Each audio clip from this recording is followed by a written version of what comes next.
What has impressed you the most of what the soon-to-be 39-year-old has done this season? Well, his professionalism, much like a guy like we talk about boxing, we talk about the last thing to go is the punch. We talk about George Foreman, how that punch is always there. Well, the last thing that'll ever go on Joe Flacco is that dynamic cannon of an arm. I remember seeing him as a rookie, and I had funny nicknames for him. I used to call him Frida and some other things, right? Until one day I saw him on the far hash throw a 15-yard out, which is equivalent to probably a 58-yard pass on a rope. And that's what he's doing. He's gave Stefanski an opportunity to really open this offense up. You talked about last week, Amari Cooper over 250 yards of receiving.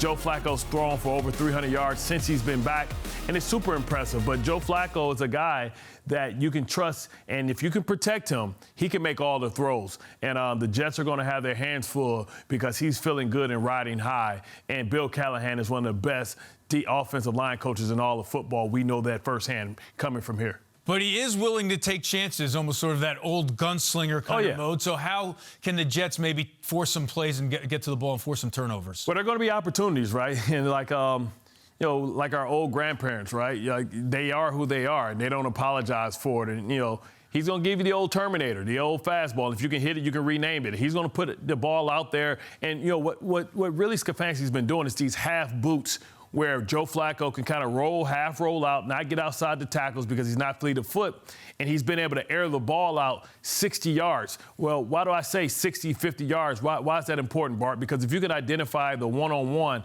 and allow the receiver to run across the field deep, usually because most guys in a 40-yard dash, they can keep up with each other. Where you start seeing separation in a foot race is when you get to 50, 60 yards, and that half a yard becomes a yard and a half. And Joe Flacco throws one of the prettiest deep balls to allow his guys to go out and get it. So they're going to have to make sure that they can get to Joe, get him off his spot, and make sure that when there is an opportunity, they make him pay.